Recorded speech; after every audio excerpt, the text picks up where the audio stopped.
There's an old story of Winston Churchill, a young man up and coming in politics, and he chose to grow a mustache to look a little bit more mature. A woman approached him and said, "Mr. Churchill, I approve of neither your politics nor your mustache." And Churchill replies, "Ma'am, you are unlikely to come in contact with either of them." Sir Winston didn't know it, but he was channeling every black conservative American. Folks, I'm speaking from experience when I tell you that there's nothing on this green earth that a liberal progressive fears more than a black American who wants a better life and a smaller government.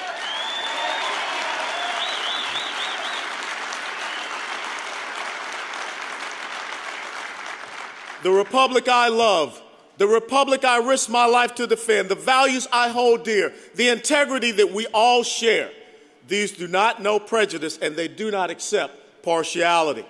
John Marshall spoke of a constitution that was colorblind, that neither knows nor tolerates classes amongst its citizens. So how can you not romanticize America? How can you not idealize this great land of dreams? Think of two men standing on a corner, one with $1,000 worth of Burberry clothing on his back, the other with nothing more but a little paper in his wallet and a hope for a better future. Conservatives look at both and see the magnificence of freedom and potential. Conservatives understand that there is one dream realized and then there's another taking its baby steps. Liberals cannot look at those two men without thinking that the rich man prospered only by dipping his hand into the pocket of the poor man. And like it says of the pretenders in Isaiah chapter 29, the American dream is something that they honor with their lips, but their hearts are far from it. Conservatives understand that the power that binds our republic together is fierce independence held high on the shoulders of compassion. We believe in humility and integrity, the spirit of one people bound together under God. We understand that the Constitution was written to control and regulate the government, not the people. I am sick and tired.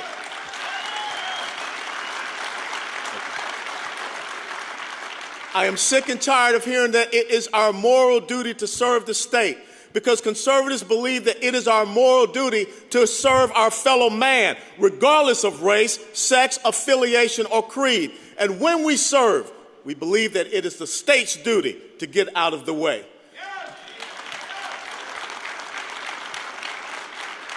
But unfortunately, some of our American brothers are lost in the woods. They have no compass, they have no map, and their GPS satellites are inoperable.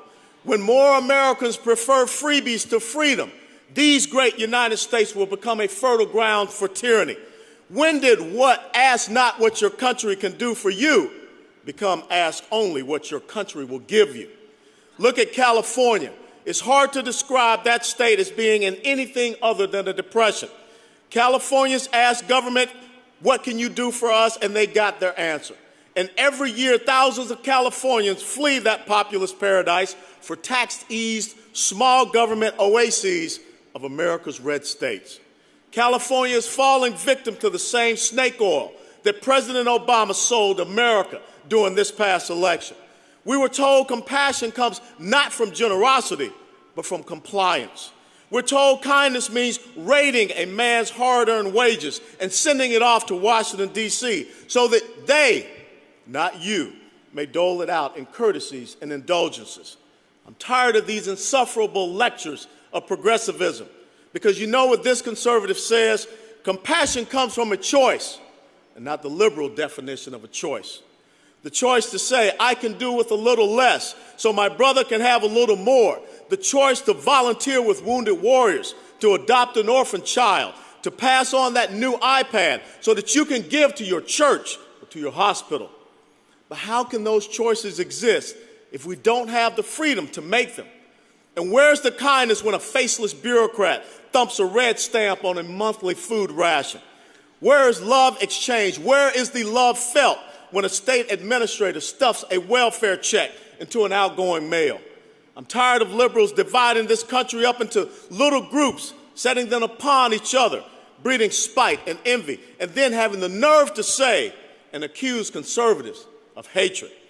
It's sad, and it's said in Washington, D.C., is 60 miles surrounded by reality. And out in the real world, I see conservatives giving to more charity than liberals, even though their paychecks may be smaller.